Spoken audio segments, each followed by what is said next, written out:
இயேசு கிறிஸ்துவின் இன்ப இனிய நாமத்தில் வாழ்த்துகிறோம்.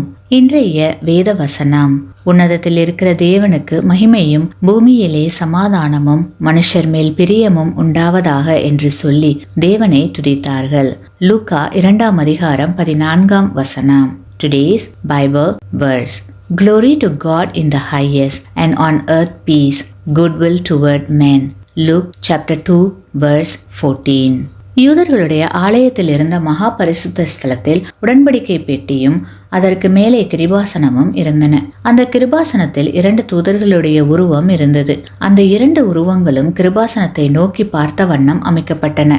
தேவனுடைய கற்பனையின்படி மனிதர்கள் நடக்கும் போது அவர்களுக்கு எப்படிப்பட்ட ஆசீர்வாதங்கள் கிடைக்கின்றன என்பதையும், அவற்றை மீறும் போது அவர்கள் எப்படி கஷ்டப்படுகிறார்கள் என்பதையும் தேவதூதர்கள் பார்த்து கொண்டே இருக்கிறார்கள் என்பதை அது சுட்டிக்காட்டுகின்றது.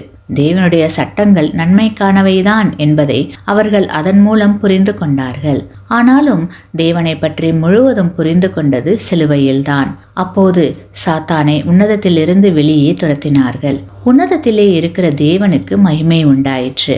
கிறிஸ்துவுக்குள் பிரியமானவர்களே, மனிதர் முன்பாகவும் தூதர் முன்பாகவும் இயேசு தம்முடைய கீழ்ப்படிதலாலும் ஊழியத்தாலும் தேவனுடைய குணத்தை வெளிப்படுத்தினார். அதேபோல் நாமும் தேவனுக்கு கீழ்ப்படிந்து அவருக்கு பிரியமான வழியில் நடந்து தேவ ஆசீர்வாதத்தை பெற்றுக்கொள்வோமாக. ஆமேன்.